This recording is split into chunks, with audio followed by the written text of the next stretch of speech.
Assalamualaikum warahmatullahi wabarakatuh. Perkenalkan, nama saya Fardisha Ramdan Monarko dari kelas 7G absen 13. Saya akan mencoba menjelaskan mengenai siklus karbon dan siklus oksigen. Sebelumnya kita harus mengetahui terlebih dahulu pengertian dari siklus karbon. Siklus karbon ini merupakan satu di antara siklus materi yang terjadi di ekosistem global ataupun biosfer. Siklus karbon adalah perubahan jumlah karbon di antara tiga reservoir atau tempat penyimpanan seperti tanah, laut, dan atmosfer. Nah, langsung saja, setiap organisme yang memiliki kemampuan fotosintesis akan menghasilkan oksigen dan dapat menarik karbon dioksida dari atmosfer sebagai bahan untuk melakukan fotosintesis tersebut yang disebut dengan fiksasi karbon dioksida. Kemudian tumbuhan atau organisme lain ketika mati akan diurai oleh dekomposer, kemudian bisa digunakan sebagai sumber senyawa karbon.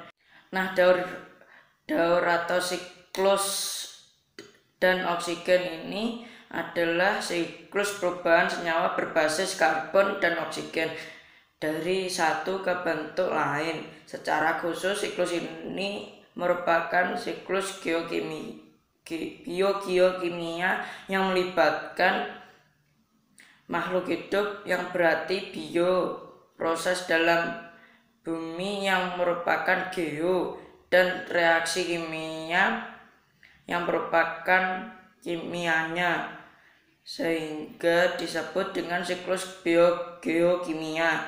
Penjelasan proses biogeokimia merupakan proses perubahan senyawa dari satu ke bentuk lain yang melibatkan interaksi antar makhluk hidup serta adanya proses dalam bumi. Salah satu contoh daur biokimia adalah daur karbon dan oksigen, merupakan contoh dari siklus karbon dan oksigen.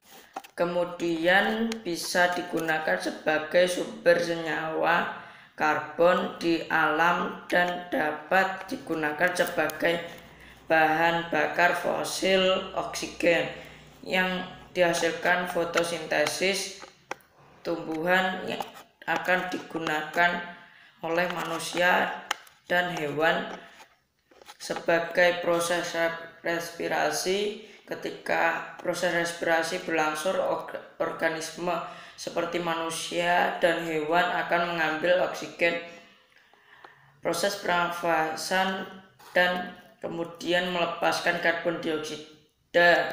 Biokimia adalah daur karbon dan oksigen, merupakan contoh dari siklus karbon dan oksigen. Yang pertama adalah karbon dioksida, dihasilkan dari proses respirasi dari manusia maupun hewan atau dari industri, dari pembakaran industri atau erupsi gunung berapi.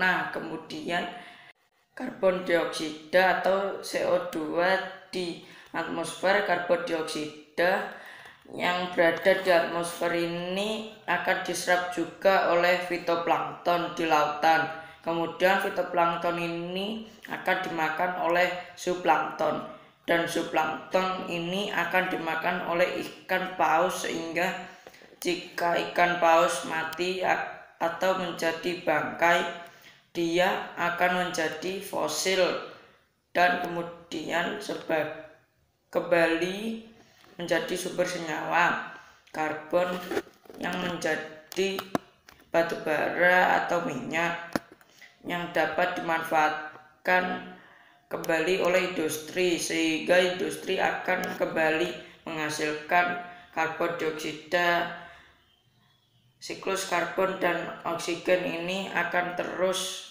berlangsung. Saya akhiri, wassalamualaikum warahmatullahi wabarakatuh.